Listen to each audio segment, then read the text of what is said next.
धूम मचावत अइले बरियतिया हो। धूम मचावत अइले बरियतिया हो। बाजन बाजेला बेजोड़ा ए लाला। बाजन बाजेला बेजोड़ा ए लाला।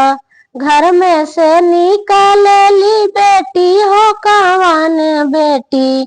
घर में से निकालेली बेटी हो कवन बेटी। ससुर जी से यार जहाँ मारे लाला। भसुर जी से यार जहाँ मार ए लाला। धीरे धीरे बाजन बाजवाई ये ससुर जी। धीरे धीरे बाजन बाजवाई ए भसुर जी।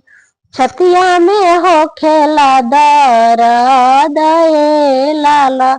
छतिया में हो खेला दर्द ए लाला।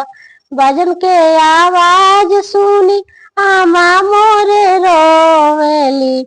बाजन के आवाज सुनी दीदी मोरे रोवेली। पापा बैठिले मनवा मारिए लाला। भैया बैठले मनवा मारी ए लाला।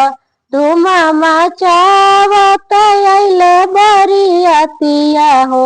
बाजन बाजेला बेजोड़ा ए लाला। बाजन बाजेला बेजोड़ा ए लाला।